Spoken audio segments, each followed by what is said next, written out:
तपाईहरुले मलाई धेरै कमेन्टहरु गर्नु भएको छ, धेरै कुराहरु तपाईहरुले मलाई लेख्नु भएको छ। मैले सोच्दै थिए तपाईहरुको बीचमा एउटा सन्डे कमेन्ट बक्सको रूपमा आइतबार तपाईहरुको बीचमा एउटा कमेन्ट बक्सको रूपमा मैले लिएर आउने छु तपाईहरुको बीचमा यो प्लेलिस्टको रूपमा भनेर भनेको थिए। नमस्ते साथीहरु, तपाईलाई स्वागत गर्न चाहन्छु फेरि पनि सजिलो किचन च्यानलको अर्को नयाँ एउटा भिडियोमा। आज तपाईहरुको बीचमा धेरै कमेन्टहरु चाहिँ मैले लिएको छैन, तर केही कमेन्टहरु मैले उठाएर लिएर आएको छु र तपाईहरुको कमेन्टहरुलाई नै मैले आजको यो एपिसोडमा लिएर आएको छु। मलाई आशा छ तपाईहरुलाई भिडियो मन पर्नेछ। यदि भिडियो मन पर्यो भने भिडियोलाई लाइक शेयर, च्यानललाई सब्स्क्राइब गर्नु भएको छैन भने सब्स्क्राइब पनि गरिदिनुहोस्।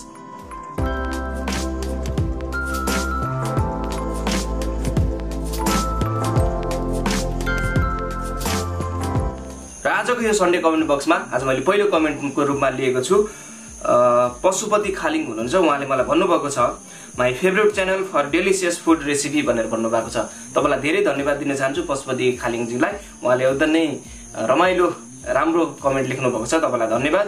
र त्यसै गरी थापा सिन्हाजी हुनुहुन्छ, बाबु फेस त मोटो मोटो भएछ, मासु खाएर होला है भनेर भन्नुभएको छ। अलिकति एकदमै हँसाउनु भयो, धेरै नै रमाइलो पनि कुराहरू गर्नुभएको थियो। अलिअलि त हो, तर खासै मैले अहिले डाइटिङको रूपमा मैले आफूलाई मेन्टेन गर्न खोज्दैछु। तपाईँलाई धन्यवाद दिन चाहन्छु थापा सिन्हाजी, एकदमै रमाइलो कमेन्ट लेख्नु भएको लागि। र त्यसै गरी अर्को कमेन्ट छ, दिनेश सिंह हुनुहुन्छ, उहाँले भन्नुभएको छ दादा मोमो बनाएर देखाउनु न प्लिज भनेर भन्नुभएको छ। मैले मोमोको रेसिपी पहिले नै अपलोड गरिसकेको छु, तर भेज मोमो अति नै स्वादिलो बनेको थियो। यदि तपाईले त्यो रेसिपीलाई हेर्नु भएको छैन भने पक्कै पनि च्यानलमा गएर हेर्नु होला, अति नै स्वादिलो बन्नेछ मोमो। र त्यसै गरी घरदी कुलदीप हुनुहुन्छ, उहाँले एउटा भिडियो हेर्नु भएको रहेछ, त्यहाँ उहाँले भन्नुभएको छ यो हात कसको हो, नङ पालिस लगाएको तपाईकै हो कि भनेर भन्नुभएको छ। पक्कै पनि नङ पालिस त मैले लाउँदिनँ, मेरो वाइफले चाहिँ मलाई यो भिडियोहरु बनाउनको लागि सपोर्ट गरिरहेको हुन्छु। कहिले उसले क्यामेरा खिच्दाखेरि मैले रेसिपी तयार गर्छु, अनि मैले रेसिपी तयार गर्दा उसले क्यामेरामा बसिरहेको हुन्छ, र त्यो कारणले गर्दा त्यस्तो भएको र धेरै अन्यथा कुराहरु चाहिँ होइन। तपाईलाई धन्यवाद दिन चाहन्छु घरदी कुलदीपजी। र त्यसै गरी हुनुहुन्छ अशोक राई, र उहाँले लेख्नु भएको छ मलाई नि कुक गर्न एकदमै मन लाग्छ र गर्छु पनि। पहिला धेरै गाह्रो हुन्थ्यो किनकि इन्डियन रेसिपी हेर्न पर्थ्यो अनि धेरै मसला खोज्न र मसलाको नाम बुझ्न नै च्याउ, बट आज भोलि सजिलो भएको छ। Thank you all of our Nepali chef भनेर भन्नुभएको छ। तपाईलाई धन्यवाद दिन चाहन्छु अशोक राईजी। पक्कै पनि हामीले हाम्रो तर्फबाट कोसिस गर्ने हो, बाँकी तपाईहरुको साथ र तपाईहरुको सपोर्टले यी कुराहरु सबै कुराहरु सम्भव हुन सक्छ। र अशोक राईजी तपाईको कमेन्टको लागि अति नै खुसी लाग्यो।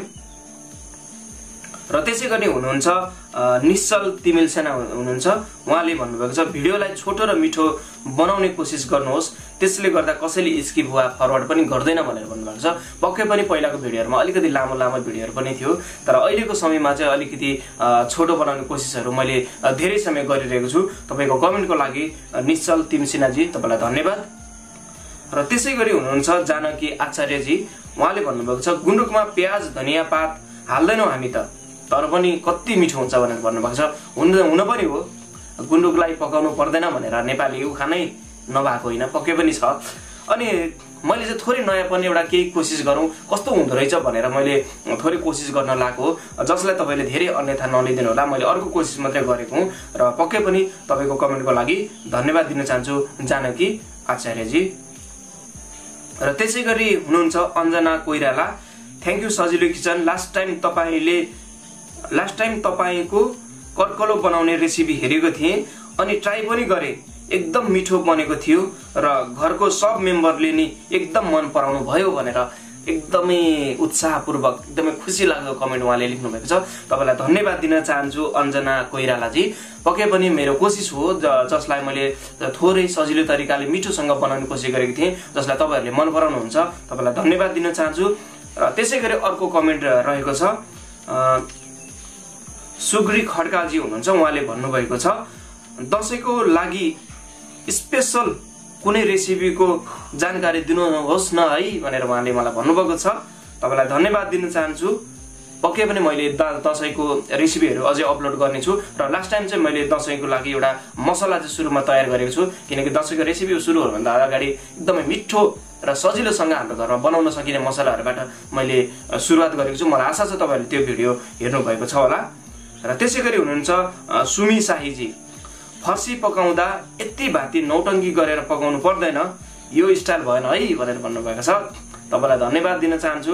पक्कै पनि फर्सी पकाउने तरिकाहरू धेरै धेरै हुन्छ र जसलाई चाहिँ मैले अलिकति नयाँपन लिएर अनि पाकेको फर्सीलाई दाल जस्तो स्टाइलमा पकाउँ भनेर मैले प्लान गरेर मैले त्यो भिडियो ल्याएको थिएँ।